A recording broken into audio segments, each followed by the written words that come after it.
Imagine dying in winter darkness while your own brothers stab you through frozen smoke. February 2nd, 1457. The coldest dawn in Albanian history would witness mathematics breaking. 8,000 men would slaughter 30,000 and capture 15,000 more in 6 brutal hours. Every military textbook declared this impossible. The Ottoman Empire, fresh from crushing Constantinople, marched 80,000 elite soldiers into a frozen valley that should have been their winter fortress. Instead, that ice-locked valley became the most perfectly executed killing ground in medieval warfare. By noon, winter frost would be painted crimson across 6 square kilometers. The screams of 80,000 men echoed off frozen cliffs as they realized their camping ground was actually a tomb engineered by a genius who'd learned their every secret. Here's what will freeze your blood. Skanderbeg's own nephew was leading the Ottomans into this winter hell. How did 8,000 warriors vanish like winter ghosts from an empire's sight? Why would a nephew betray his blood to serve sultans who'd butchered his kinsmen? What innovation made veteran troops panic and murder each other in blinding smoke? The answers lie in 6 hours of winter carnage that would alter 2 continents' destiny. Picture Constantinople. Winter of 1453. Christianity's greatest city burning while ice formed on the Bosphorus, and Sultan Mehmed II planted his standard on walls that had stood 1,000 frozen winters. The winter wind carried ash and screams across frozen waters as the last Byzantine emperor fell, defending gates his ancestors had held through countless winter sieges. The Ottoman war machine seemed unstoppable, crushing kingdoms through the harshest winters. Their janissaries were winter-hardened killers who'd marched through blizzards from Anatolia to the Balkans. Their cavalry could charge through snow that buried lesser armies.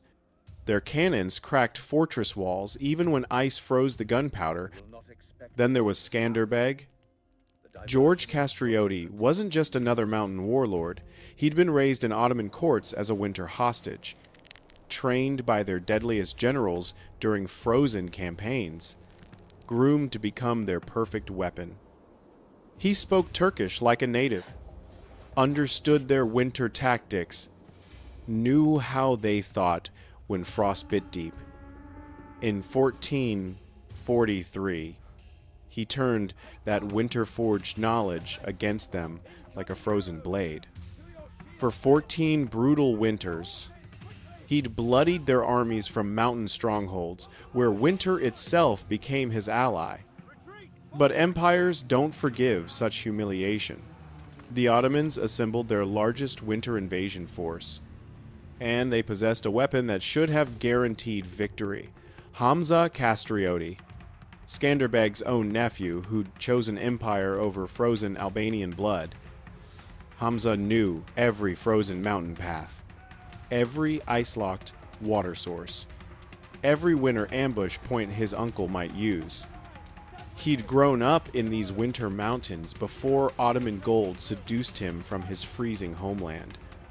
Now he rode at the army's head, ready to deliver his uncle's frozen corpse to the Sultan. The winter geography itself was a weapon waiting to be wielded. Albania sat as Europe's frozen gateway, if winter couldn't stop the Ottomans here. Rome's road lay open through the spring thaw. Venice shivered behind frozen lagoons. The Pope prayed while winter winds howled. Summer of 1457, the Ottomans assembled their killing force. 80,000 men, according to most sources, though some say as few as 40,000. Even at the lowest estimate, they outnumbered Skanderbeg's forces 4-1. They brought the empire's best, 40,000 veteran infantry who'd conquered through winter campaigns from Anatolia to the frozen Balkans. 20,000 elite Sipahi cavalry who could charge through snow that swallowed horses. 20,000 support troops with siege equipment that functioned even in killing frost. Leading this frozen avalanche were Ishak Bey, the governor burning for revenge after previous winter defeats. And Hamza, who believed he knew every winter secret his uncle possessed. They marched as summer died, planning to crush Albania before winter's teeth bit deep. What they didn't know was that Skanderbeg had prepared a winter trap that would make frozen hell seem merciful. When 80,000 boots began marching toward Albania in late summer, Skanderbeg did something that seemed like winter madness. He made his entire army vanish like frost at dawn. As the first autumn cold arrived, Ottoman scouts found nothing but frozen silence. Empty villages with cold hearths. Abandoned watchtowers where guards should have been watching. Not a single Albanian soldier anywhere in the freezing landscape. For days that grew colder, Ottoman scouts reported only eerie emptiness, as if winter itself had swallowed the Albanian military.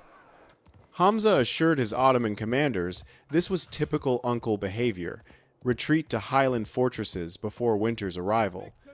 Let the enemy exhaust themselves, marching through freezing lands. Defend from positions where winter killed as efficiently as swords. Classic Skanderbeg, he said confidently. But Hamza was catastrophically wrong.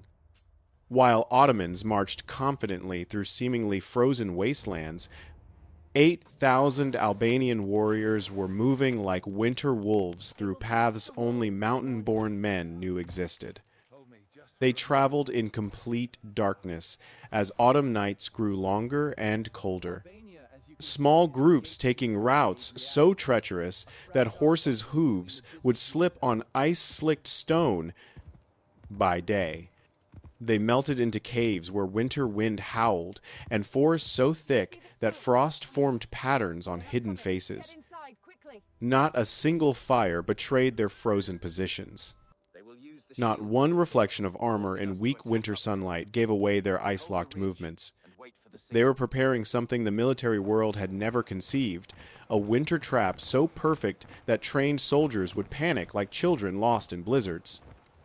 The Tumanishta Valley looked like winter's gift to Ottoman eyes, a long, narrow valley with steep sides offering protection from cutting winds, forests providing shelter from early snow, and crucially, space for 80,000 men to camp as temperatures dropped toward freezing. September's end brought the first serious cold.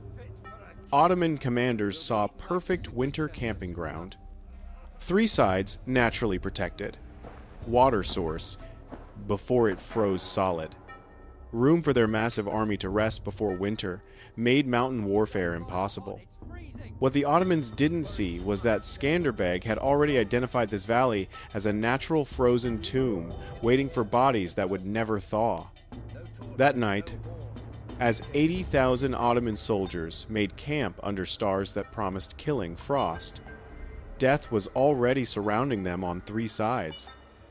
Cooking fires flickered against gathering cold as soldiers prepared evening meals, their breath steaming in frigid air.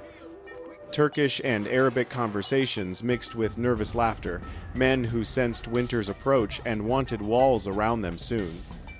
Officers toured the perimeter, satisfied with their defensive positions, pulling cloaks tight against wind that cut like frozen knives. Guards took routine positions, stamping feet against cold that seeped through boot leather. 8,000 pairs of eyes watched from positions where frost had already begun forming on hidden weapons. 8,000 men who knew that tomorrow's dawn would bring temperatures near freezing, and that frozen ground would run red before the weak winter sun reached its peak. As darkness fell complete and temperatures plummeted, Albanian forces began their final movements through cold that made metal burn skin and breath freeze in lungs. 3 columns of men moved through darkness so cold that exposed skin went numb in minutes. Each group maintaining absolute silence despite chattering teeth and muscles cramped by cold. They moved like winter spirits using cloud-covered moonlight. following trails invisible to lowland eyes.